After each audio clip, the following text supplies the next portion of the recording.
Industry की नामचीन singers में से एक है सुनिधि चौहान। लेकिन जब सुनिधि इंडियन आइडल होस्ट किया करती थी, क्या उस वक्त कंट्रोवर्सीज ऐसी होती थी? इस वक्त इंडियन आइडल 12 को लेकर लगातार कंट्रोवर्सी चल रही है और ये थमने का नाम ही नहीं ले रही है। शो किस तरीके से स्क्रिप्टेड है, शो में सब कुछ फेक है, कंटेस्टेंट्स की झूठी तारीफ़ें होती हैं, भले ही सिंगर्स अच्छे ना हो लेकिन उसके बावजूद बहुत कुछ अच्छा अच्छा कहा जाता है। इस तरह की बहुत सारी चीज़ें जो है वो बार बार सामने आ रही हैं, स्पेशली अमित कुमार जो कि किशोर कुमार के बेटे हैं, उनके स्टेटमेंट के बाद। और अब इस वक्त सुनिधि चौहान ने एक बड़ा खुलासा कर दिया है। जी हाँ, क्या कुछ उन्होंने कहा है, चलिए आपको बताती हूँ।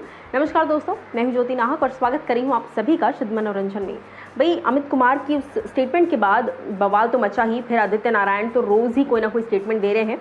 ऐसे में हाल ही में ई टाइम्स ने बातचीत की सुनिधि चौहान से और उनसे बातचीत के दौरान पूछा कि आप भी इतने सीजन्स की जज रह चुकी हैं। स्टार्टिंग में अगर आपको याद हो तो Sunidhi Chauhan was one of the main जजेस ऑफ इंडियन आइडल एक लंबे अरसे तक। तो फिर क्या हुआ कि उन्होंने शो छोड़ दिया।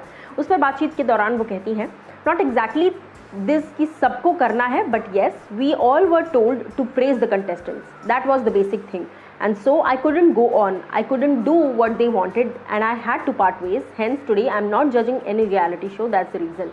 ये एक बहुत बड़ा स्टेटमेंट सुनिधि ने दिया है डेफिनेटली कि ऐसा नहीं था कि रोज़ करनी है, सबको तारीफ़ें करनी है, लेकिन हाँ मोस्टली कहा जाता था कि आप कंटेस्टेंट्स की तारीफ़ें कीजिए, जिससे मैं बहुत ज़्यादा खुश नहीं थी और इसीलिए एक अरसे बाद मैंने इस शो को छोड़ दिया क्योंकि मैं ज़्यादा दिन नहीं कर पाई ये चीज़ें what they wanted and definitely things didn't work out. और अगर सच में कंटेस्टेंट्स अच्छा नहीं गा रहे हैं और फिर भी आप उनकी तारीफ़ें कर रहे हैं तो जनता कहीं ना कहीं डिसअपॉइंटेड फील करती है।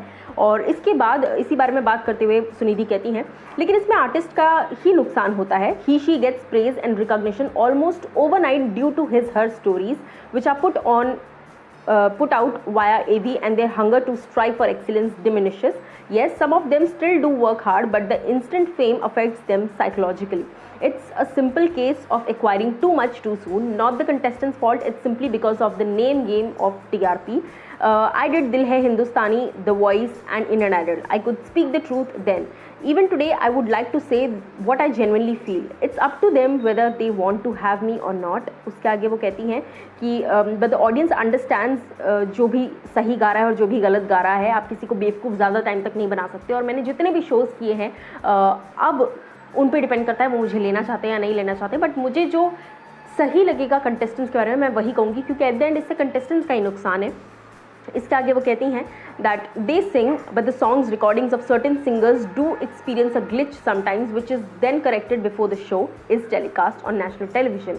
ये बात वो कहती हैं कि कभी कभी गलत होता है, लेकिन हाँ उसको इंस्टेंटली करेक्ट कर दिया जाता है before the show gets telecast. So definitely ये एक फेक स्कैम आप मतलब दिखा रहे हैं रियलिटी शो इंडियन आइडल के नाम पर या सिंगिंग रियलिटी शो के नाम पर। आप कुछ ऐसी चीज़ें दिखा रहे हैं which is not that right. और आपकी क्या कुछ राय है इस बात पर, सुनिधि की बातों पर ज़रूर बताइएगा।